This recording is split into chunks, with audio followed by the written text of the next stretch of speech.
முதல் கூட்டத்தொடருக்கு ஆளுநர் வருகை புரிந்திருக்கிறார். அவருக்கு அணிவகுப்பு மரியாதை வழங்கப்பட்டது. இதைத் தொடர்ந்து அவர் சட்டப்பேரவைக்குள் சென்று கொண்டிருக்கிறார். அவருக்கு சபாநாயகர் அப்பாவு அவரை மலர் கொத்து கொடுத்தும் சால்வை கொடுத்தும் வரவேற்பு தெரிவித்தார். இப்போது அவர் சட்டப்பேரவைக்குள் செல்கிறார். சட்டப்பேரவைக்குள் சென்று அவருடைய ஆளுநர் உரையை ஆற்றுவதற்கு முன்பாக அங்கு தமிழ்தாய் வாழ்த்து இசைக்கப்படும்.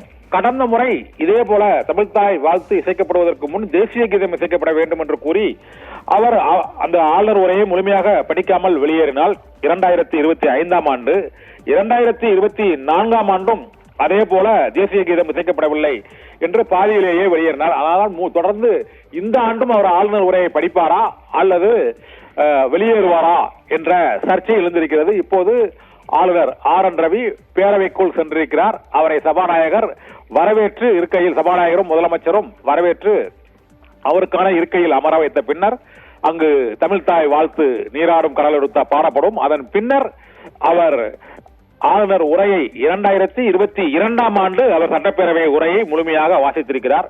அதன் பின்னர் 2023ஆம் ஆண்டிலும் அவர் முழுமையாக வாசிக்கவில்லை. 2024-25 பாதியிலேயே அவர் வெளியேறினார்.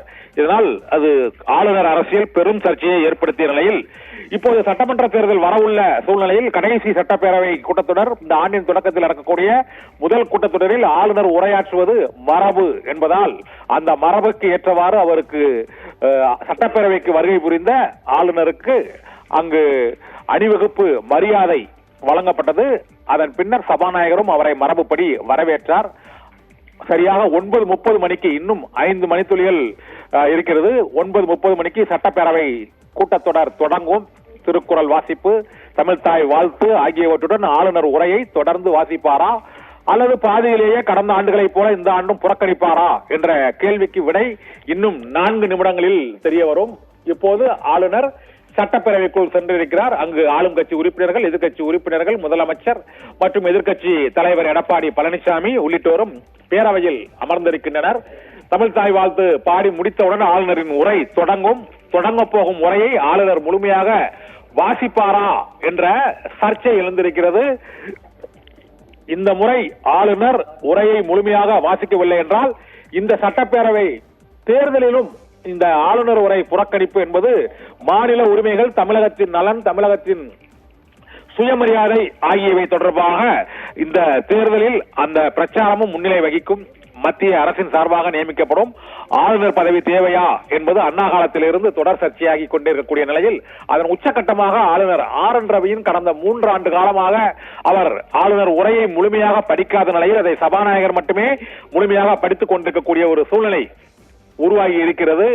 இந்த ஆளுநர் அரசியலில் இன்று என்ன நடைபெறப் போகிறது என்ற எதிர்பார்ப்பும் எழுந்திருக்கிறது. ஏனென்றால் ஏப்ரல் மே மாதங்களில் தமிழக சட்டப்பேரவை தேர்தல் நடைபெற உள்ள சூழ்நிலையில் மத்திய அரசுக்கு எதிராக தமிழக அரசு அதனுடைய கூட்டணி கட்சிகள் போர்க்கோலம் பூண்டுள்ள நிலையில் எதிர்கட்சியான அதிமுக பாஜகவுடன் கூட்டணி வைத்துள்ள இந்த சூழ்நிலையில் ஆளுநர் RN ரவியின் உரையானது முழுமையாக நடைபெறுமா அல்லது 2023ஆம் ஆண்டு மதசார்பின்மை, சுயமரியாதை, பெரியார், அம்பேத்கர், கலைஞர், கருணாநிதி உள்ளிட்ட பெயர்களை அவர் தவிர்த்துவிட்டு உரையாற்றினார். அதுவும் சர்ச்சையானது.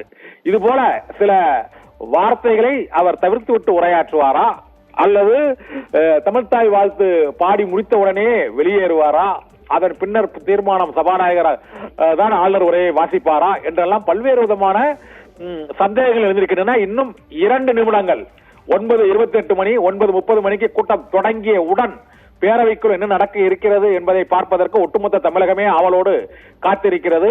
3 ஆண்டுகளாக தொடர்ந்து பேரவையில் ஆளுநர் உரையை முழுமையாக படிக்காத RN ரவி இந்த கடைசி ஆண்டான ஆட்சியின் கடைசி ஆண்டான இந்த ஆண்டின் முதல் கூட்டத்தொடரான புத்தாண்டின் முதல் கூட்டத்தொடரில் மரபுப்படி உரையாற்றும் ஆளுநர் RN ரவியின் உரை முழுமையாக இடம்பெறுமா என்ற கேள்வி எழுந்திருக்கிறது. இப்போது ஆளுநர் பேரவைக்குள் சென்று அவருடைய இருக்கையில் அமர்ந்திருக்கிறார். பேரவையில் ஆளுநர் உரைக்கான புத்தகம் வழங்கப்பட்டிருக்கிறது. ஆளுநரின் காவலர்கள், அவை காவலர்கள், முதலமைச்சர், எதிர்க்கட்சி தலைவர் உள்ளிட்ட சட்டமன்ற உறுப்பினர்கள், பல்வேறு கட்சிகளைச் சேர்ந்த எதிர்க்கட்சி கூட்டணி, ஆளும் கட்சி கூட்டணியின் சட்டமன்ற உறுப்பினர்கள் அமர்ந்திருக்கிறார்கள்.